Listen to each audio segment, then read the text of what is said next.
આગળ જે તમારું એક નવા બ્લોગમાં ને બધાને છે જય શ્રી રામ. તો મિત્રો આજે જવાનું આપણે ગોપા તો સાયકલ લઈને નીકળી ગયા છીએ ખેતરમાં જવા. ને મિત્રો જો ધુમ્મસ કેવો પડે છે ને અમે સુરત દાદા ઉજ્યા છીએ. હવે દવા આપણે જઈશું ખેતરમાં. મિત્રો જો આપણો પાવડો લઈ લીધો, ચાય પણ લઈ લીધી. જો મિત્રો ઠાર પડ્યો. જો આ બાજુ બટાકામાં કુદરતી સૌંદર્ય શિયાળાનું.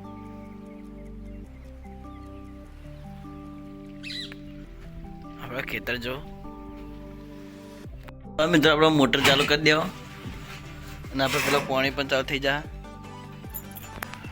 તો મિત્રો જો આપણો પાણી અહીંયા ચાલુ થઈ ગઈ છે ને હવે નેકમાં જશે. તો આપણે જઈશું હવે ખેતરમાં. તો ચાલો. તો મિત્રો ઘઉંમાં આપણે ફુવારા પર છીએ. તો ફુવારા પર થોડો વિછા નહીં આવતો, ઓછો આવે. આપણે પાઇપો ખુલી ગઈ તો મિત્રો પછી નેકે જ વાળીએ આપણે. જો મિત્રો પાણી આવી નહીં, આટલા જ આવશે. આવી ના બદલે જો આપણે ખૂણા ખૂણા જબલા લગાવી લઈ. એક પેલી બાજુ પેલી બાજુ પણ હાલ પણ લગાવી. તો મિત્રો જો આપણે 3 થી 4 ચારા પાઈ દીધા. અમે સુરત દાદા નીકળવા માંડ્યા. થોડી ઘણી દાઢ પણ પડે.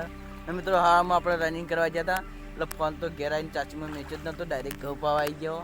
તો મિત્રો બ્લોગ સારા લાગે તો કોમેન્ટ કરો, લાઈક કરો, શેર કરો અને સબસ્ક્રાઈબ કરો. ને બધાને છે જય શ્રી રામ.